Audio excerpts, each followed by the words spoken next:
ఇంతకుముందే నా friend call చేసిండు, ఈరోజు శివరాత్రి కదా, అయితే మా ఫ్రెండ్ ఫోన్ చేసి టెంపుల్ కడుకొని వెళ్దామా అంటే చిన్నగా చిన్నగా బండి తీసిన పోతున్నాం టెంపుల్కి. అయితే కాల్ చేసిండు, కొట్టించుకున్నాం, ఎప్పుడే ఎయిర్ కొట్టించుకున్నాం, ఒకసారి చెక్ చేద్దాం.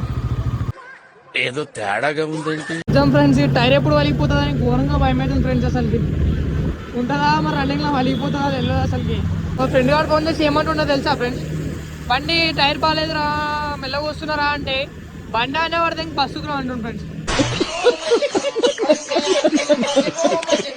చూద్దాం టైర్ ఉంటుందా పలిగిపోతుందా అనేది శంకరపల్లి పోయేదాకా. అసలుకి నీ లొకేషన్ చూడాలా లేకపోతే బండి నడపాలా అర్థమైతలేదు అసలు. లారోడ్ ఫ్రెండ్ సైడ్ ఇస్తలేడు అసలుకి, ఏం చేయలేము ఇంకి. ఫ్రెండ్స్ మా ఫ్రెండ్ గారు లంచ్ కొడుకు తొండ లంచ్ కొడుకు. హాయ్ ఫ్రెండ్స్, అయిపోయింది ప్రస్తుతానికి అయితే దర్శనం. కాకపోతే ఫోన్ లోపల వీడియో తీద్దామన్నా కానీ తేనీ లేరు సాములు. మా ఫ్రెండ్ గారు పోతుండిగో తొండ లంచ్ కొడుకు ఇగో నవ్వుతున్నావా. పోయి వచ్చిందిలే ఫ్రెండ్స్ ప్రస్తుతానికి అయితే బైక్. అమ్మాయి ఏం ఫీల్ ఉన్నది మామయ్య.